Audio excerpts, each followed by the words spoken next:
Assalamualaikum warahmatullahi wabarakatuh. Alhamdulillah allazi lam yalid wa lam yulad wa lam yakul lahu kufuwan ahad. Asyhadu an la ilaha illallah wa asyhadu anna Muhammadan abduhu wa rasuluh allazi la nabiyya wa la rasula ba'dah. Qala an-nabiyyu sallallahu alaihi wasallam innama bu'istu li utammima makarimal akhlaq. Hadirin pemirsa yang dimuliakan Allah Subhanahu wa taala. Alhamdulillah hari ini saya mendapatkan tema terkait dengan pesan ibadah Ramadan. Pemirsa sekalian, bahwa seluruh ibadah dalam Islam itu mengandung apa yang disebut dengan pesan moral itu. Nah, Ramadan itu adalah hakikatnya diperintahkan kepada hambanya untuk senantiasa mendekatkan diri terhadap Allah Subhanahu wa taala. Nah, lalu apa yang disebut dengan pesan moral daripada Ramadan itu? Hadirin pemirsa yang Allah muliakan rahimakumullah. Dulu di zaman sahabat ketika saum sedang berlangsung, ada peristiwa yang begitu mengganjal dalam hati baginda Nabi Muhammad SAW. Di mana di situ ada seorang majikan, seorang ibu yang terdengar mencaci maki, menghardik seorang pembantunya. Kemudian hal itu terdengar oleh baginda Nabi Muhammad SAW. Kemudian Rasul menyuruh terhadap seorang sahabat untuk menyediakan makanan kurma, kemudian untuk diberikan terhadap si majikan itu. Ketika diberikan kurma itu, seorang majikan itu lalu berkata, "Wahai Rasulullah, apakah Anda tahu bahwa saya ini lagi puasa, lagi saum?" Jawab Nabi Muhammad ketika itu adalah, saum itu adalah junnah, as-saumu junnatun. Saum itu adalah perisai atau penghalang. Bagaimana Anda bisa disebut seorang yang melaksanakan saum sementara Anda adalah orang yang termasuk mencaci maki, menghardik seorang pembantu? Kemudian kata baginda Nabi Muhammad SAW selanjutnya adalah, kam min so'imin laisa lahu min siyamihi illal ju' wal atas. Begitu banyak orang yang melaksanakan saum tapi dia hanya mampu menahan lapar dan dahaga. Pemirsa hadirin sekalian yang Allah muliakan rahimahullah.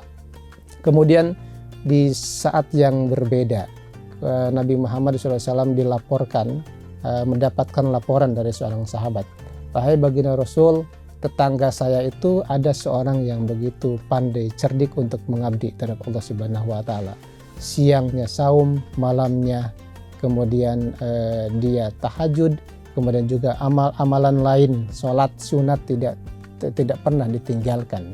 Tapi dia baginda Rasulullah adalah dia sangat menyakiti terhadap tetangganya dengan lidahnya." Maka jawab Rasul, "Dia adalah di neraka," kata baginda Rasul.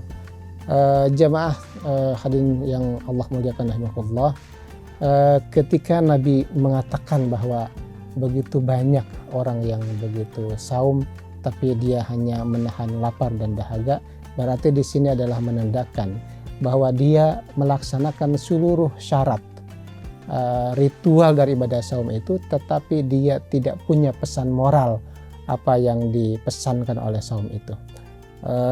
Dia luput dari apa yang disebut dengan pesan moral itu. Dia tidak mampu mewujudkan apa yang disebut dengan pesan moral itu. Bisa saja sebenarnya kan ada orang yang melaksanakan ibadah saum dengan begitu sempurna, atau ketika dia melaksanakan saum kemudian dia batal karena dia melaksanakan atau melanggar hubungan suami istri, maka Islam mengajarkan kita untuk memberikan makanan terhadap 60 fakir miskin. Artinya begini, jika kita tidak mampu melaksanakan ritualnya sesuai dengan perintah Allah dan Rasulnya, maka paling tidak lakukan apa yang disebut dengan pesan moral itu. Apa pesan moral ibadah saum? Yaitu adalah menyantuni fakir dan miskin. Kemudian juga di ayat lain juga dijelaskan bahwa jika di antara kita ada orang yang tidak sanggup untuk melaksanakan saum secara ritual, dia sudah disebut dengan jompo, maka dia diharuskan untuk fidyah. Fidyah itu apa? Memberikan makanan terhadap fakir miskin. Jadi intinya, kalaupun kita tidak mampu melaksanakan ritual secara benar, secara tertib, secara sempurna, maka laksanakan pesan-pesan moral itu. Pesan moral daripada ibadah saum itu yaitu bagaimana dia menyantuni kelompok yang fakir dan miskin. Lalu hadirin sekalian, apa yang disebut dengan pesan moral daripada saum itu? Pesan moral daripada saum itu adalah menekankan terhadap akhlak, menekankan terhadap moral. Kenapa menekankan terhadap akhlak dan moral? Kata baginda Nabi Muhammad SAW, dia mengatakan, innama bu'istu liutammima makarimal akhlak. Aku diutus ke dunia ini adalah untuk menyempurnakan akhlak atau moral seorang manusia. Nah, kalau ternyata moral ini, kalau ternyata akhlak ini tidak ada di orang yang senantiasa melaksanakan ibadah ritual atau kesolehan pribadi yang begitu hebat, tapi dia tidak ada, maka ibadahnya itu adalah tidak dihitung sama sekali. Tidak dihitung sama sekali. Kenapa? Ya makanya tadi dalam contoh-contoh itu dia di neraka kata baginda Rasul. Karena kenapa? Karena dia melaksanakan ibadah ritual dengan begitu tertib, sementara pesan moral daripada ibadah itu tidak terlaksana dengan baik. Dalam suatu saat Rasulullah SAW itu pernah bertanya kepada para sahabat, wahai para sahabat, tahukah anda apa yang disebut dengan muflis? Muflis itu bahasa kitanya itu adalah bangkrut. Kata sahabat ketika itu dia mengatakan bahwa yang namanya bangkrut itu adalah orang yang usaha, dia berbisnis sementara dia itu mengalami kerugian, sama sekali tidak punya modal pun tidak punya, apalagi yang namanya bati ataupun keuntungan. Kata baginda Rasul, bukan begitu. Orang yang muflis itu adalah orang yang datang di hari kiamat, dia membawa segudang ganjaran, segudang pahala, pahala saum, pahala zakat, pahala haji, pahala baca Quran dan semuanya. Ketika dia lagi menghitung pahala itu, maka berbondong-bondonglah orang datang dari berbagai penjuru. Wahai Allah, wahai para malaikat, dulu dia itu pernah menipu saya. Padahal saya itu tidak bersalah. Dia itu dulu pernah menghardik saya, memfitnah saya, sementara saya itu tidak pernah melaksanakan kesalahan-kesalahan. Maka kata Allah dan malaikat, ambil pahala itu kemudian berikan terhadap orang yang mengadu.